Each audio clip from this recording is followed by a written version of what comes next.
Assalamualaikum dan salam sejahtera. Anda bersama dengan saya Izzah Izlan dalam agenda awani, dan pada hari ini kita ingin berbincang sedikit mengenai voucher buku satu Malaysia yang baru-baru ini di mana Kementerian Pendidikan telah pun memperkemaskan garis panduan pemberian BB1M itu ataupun voucher buku satu Malaysia itu hanya untuk pembelian buku akademik, jurnal dan juga majalah ilmiah sahaja. Jadinya di sini penggunaan 20% voucher buku satu Malaysia untuk membeli barang lain selain daripada buku akademik, jurnal dan juga majalah ilmiah akan dimansuhkan. Jadi di sini kita nak berbincang sedikit mengenai sama ada langkah ini akan menjejaskan penerbit-penerbit buku bukan ilmiah di Malaysia ini. Dan saya tidak keseorangan, bersama dengan saya pada hari ini adalah wakil dari Legend Press, iaitu sebuah syarikat penerbitan di Malaysia. Di sini ada Syahidah Harun, editor Legend Press. Selamat datang. Dan juga penulis Legend Press iaitu Azwar Kamaruzzaman. Selamat datang ke agenda awani. Terima kasih. Okey, saya nak tanya Syahidah dahulu sebagai seorang editor. Voucher buku satu Malaysia ni di mana 20% akan dimansuhkan bermula 1 Mei yang lalu.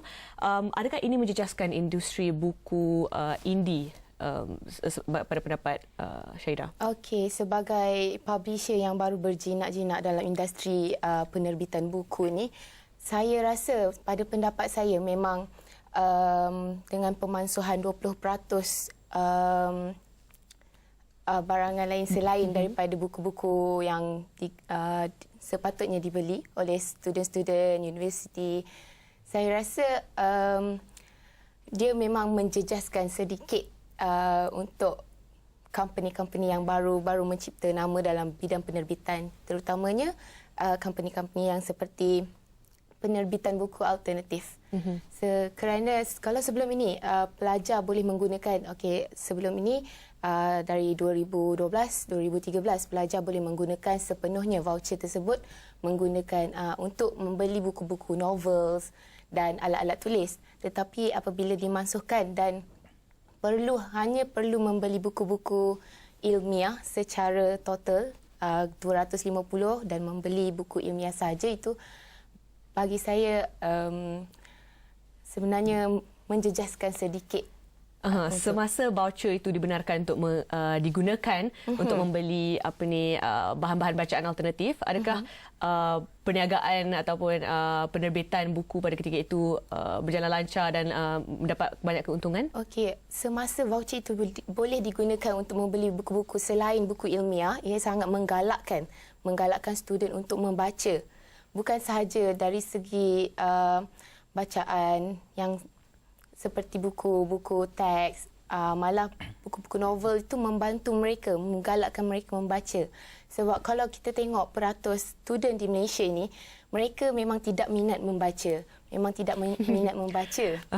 Dan untuk mereka membaca buku ilmiah tu adalah sangat peratusnya sangat kecil untuk membaca satu buku ilmiah. Contohnya buku teks. Kita memang sangat boring. Buku teks sangat yang bahan bacaan yang tidak santai. Ia sebagai salah satu kriteria senarai membaca yang diberikan oleh universiti contohnya dan sekolah.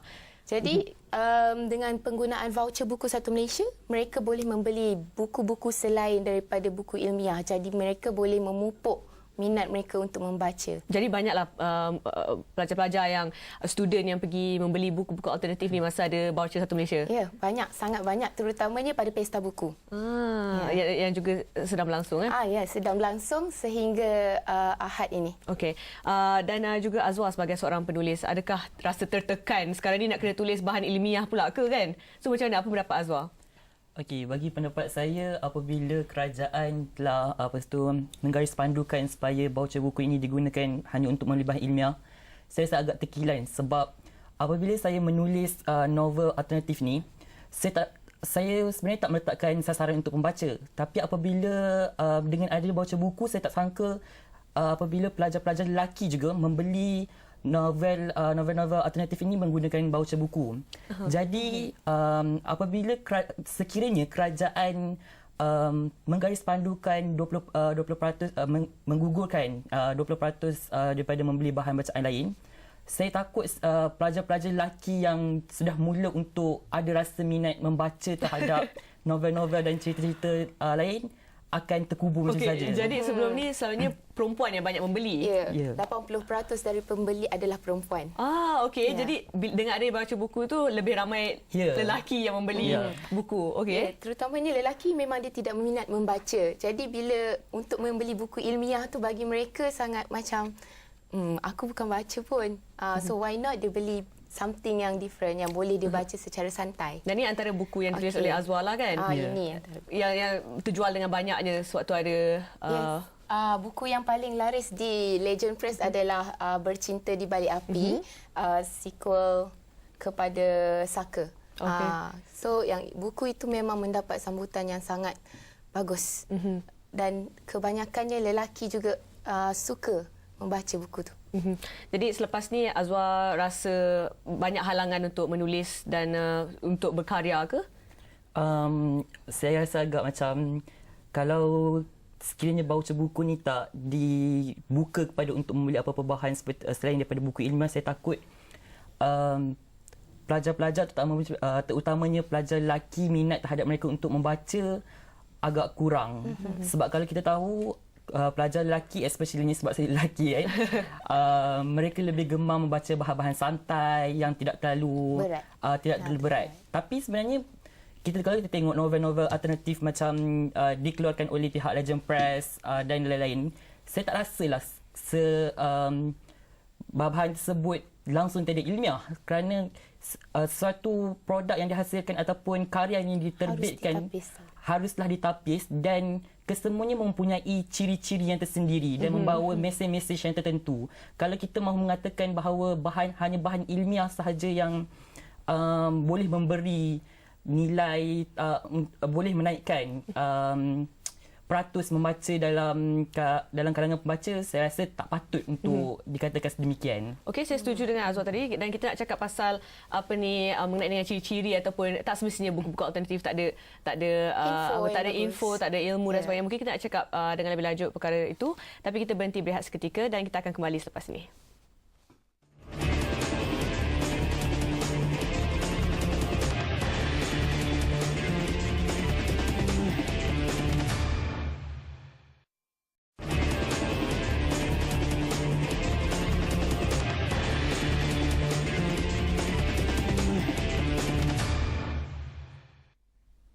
Bertemu kembali dalam agenda awal ini dan kita masih lagi membincangkan mengenai kesan mansuhnya 20% untuk voucher buku satu Malaysia ini terhadap buku-buku bukan ilmiah ataupun yang berkaitan dengan akademi. Dan mungkin saya boleh bagi sedikit latar belakang di sini, dan pemansuhan ini sebenarnya berlaku kerana Kementerian Pendidikan, pihak kementerian sendiri ada menerima pelbagai aduan berhubung penyalahgunaan BB1M ni, sebab ramai yang menggunakan voucher ini untuk membeli barang-barang bukan akademik. Contohnya di sini ada tudung, ada pen mungkin ada kaitan juga, tapi mungkin pen yang bukan akademik, dan bahan-bahan lain dan yang tidak berkaitan dengan akademik. Dan sekarang kita masih lagi bersama dengan Syahidah dan juga Azwar untuk membincangkan perkara ini, dan adakah ia menjejaskan penerbitan buku-buku alternatif yang bukan akademik. Dan tadi Azwar ada berkata bahawa buku-buku sebegini, sebagai seorang penulis, Azwar sendiri tahu bahawa konten buku-buku sebegini tak semestinya tak ada ilmu, tak ada isi. So mungkin sebagai editor, apa yang ditapis, apa yang dicari dalam sesuatu buku tu, mungkin yalah, kita tak nak buku tu sebagai kosong saja. Pasti kita nak, okey, dia mengajar value ini, dia mengajar moral ini dan sebagainya. Mungkin boleh kongsi sikit. Okey, sebagai seorang editor, perlunya ada satu pengetahuan yang sangat luas. Jadi, buku-buku yang dihantar, manuskrip yang dihantar, kita perlu tapis. Bukan sahaja hanya cerita kosong saja yang perlu kita publish sekadar santai-santai. Tetapi dalam sebuah buku tu perlu ada nilai-nilai yang murni yang kita boleh ajar kepada pembaca. Walaupun dia novel yang santai, tapi ada benda-benda yang patut kita terapkan. Contohnya kalau kita boleh lihat buku Saka ni. Okey, sebelum buku Saka ni adalah buku Bercinta di Balik Api yang terjual laris kerana buku tersebut mempunyai banyak nilai dan pengajaran yang patut diambil. Diambil kiralah sebab kalau ikutkan cerita itu mengenai masyarakat Melayu yang berada di Malaysia. Memang typical Malay stories. Okay, mungkin Azhar boleh terangkan lebih Okey, lanjut. jadi sebagai seorang penulis, adakah dengan sengaja Azwa menginjekkan nilai-nilai dalam buku tersebut ataupun secara tidak sengaja ataupun Azwa cuba bebas untuk berkarya dan membiarkan nilai itu datang dengan sendirinya atau bagaimana? Okey, untuk novel Saka ni sebenarnya merupakan sambungan pada sebuah novel iaitu Bercinta Daripada Api.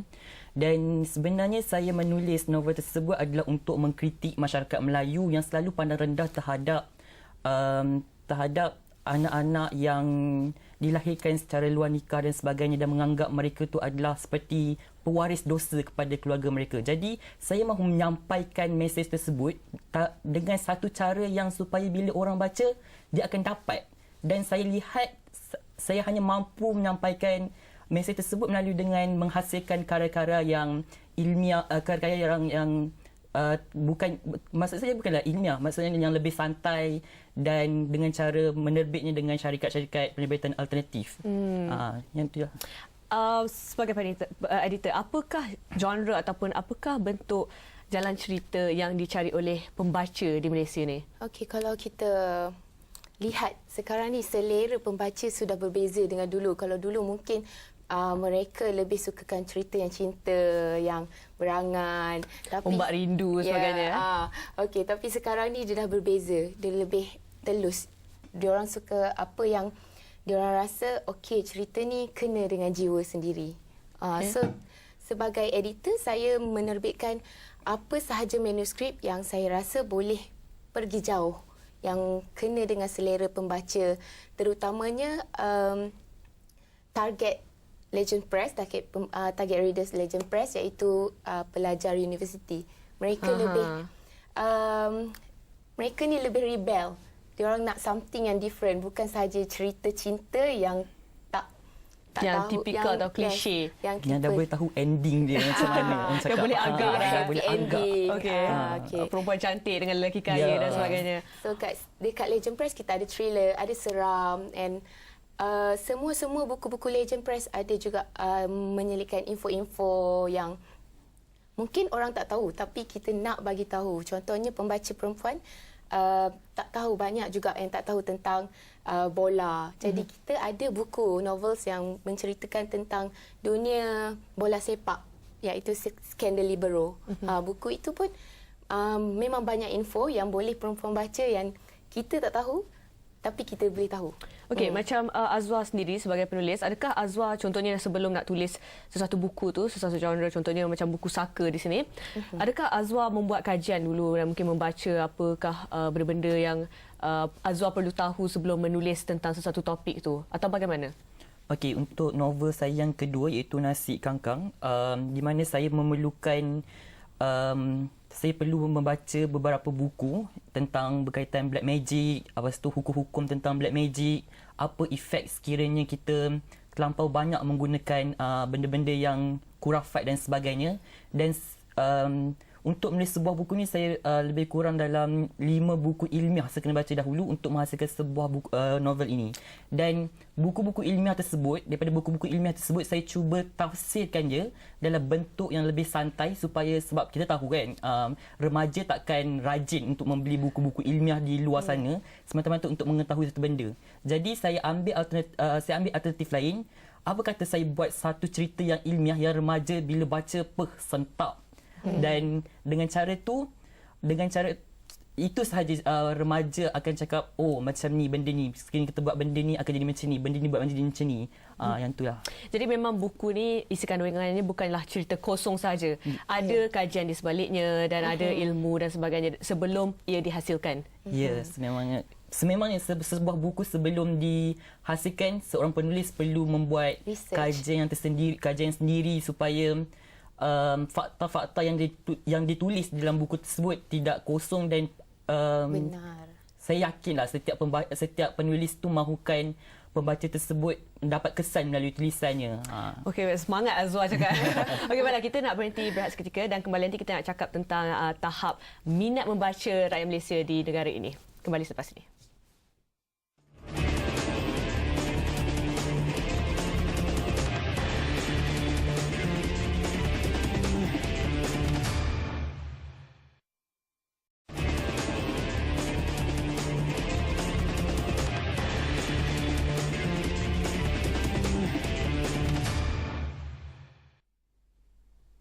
Bertemu kembali dalam agenda awal ni. Baiklah, saya nak tanya kepada editor Syahidah, editor Legend Press. Saya nak tanya, apakah persepsi pembaca di Malaysia ini terhadap genre-genre alternatif begini dan eksperimentatif, dan juga buku-buku alternatif yang bukan secara kasarnya ilmiah? Apakah persepsi secara amnya? Kalau kita tengok dulu masa mula-mula Legend Press baru ditubuhkan, persepsi masyarakat ni mungkin ada juga yang pandang macam, oh, buku apa ni, tak pernah tengok, and diorang tak try nak approach Legend Press punya buku. And then ada juga yang mungkin tajuk yang dikeluarkan oleh Legend Press ni sangat daring, macam Nasi Kangkang, Saka, and Bercinta di Balik Api. So mereka takut nak approach, takut anak-anak mereka ni terjebak dengan benda-benda yang tidak elok.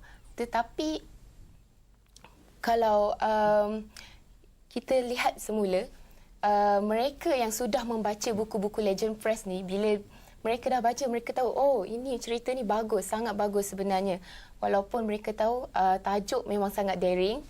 And kita ada juga tajuk yang bertajuk Babi. Okey, memang sangat daring. Jadi bila mereka dah baca, mereka tahu apa nilai yang ada dalam buku tu, apa isi kandungan dia. Bila mereka bagi tahu kepada keluarga, ahli keluarga dan yang lain pun menyampaikan benda tersebut, mereka sikit-sikit boleh terima buku-buku Legend Press. Jadi dengan tajuk daring sebegitu, sebenarnya nak tarik perhatian pembaca. Kadang-kadang adakah ia backfire ke mereka takut nak approach atau mereka akan approach? Okey. Contohnya tajuk yang saya sebutkan tadi, Babi. Mereka memang mula-mula, buku apa ni tajuk Babi? Tapi mereka nak tahu. Nak tengok. Bila mereka baca, baru mereka tahu, oh, ini kisah anak haram. Dan banyak pengajaran yang diselitkan. Cuma tajuk memang daring untuk kita catch pembaca punya minat. Sebab banyak persaingan dengan buku-buku lain kan? Kita macam tak naklah tajuk tu macam, okey, tengok tajuk dah boleh buat tidur. Okey, Azwar tambah sikit. Kalau saya sebenarnya saya buat tajuk daring macam Babi dan sebagainya, sebenarnya saya nak memerdekakan pemikiran rakyat Malaysia supaya jangan judge satu buku tu melalui tajuk dia.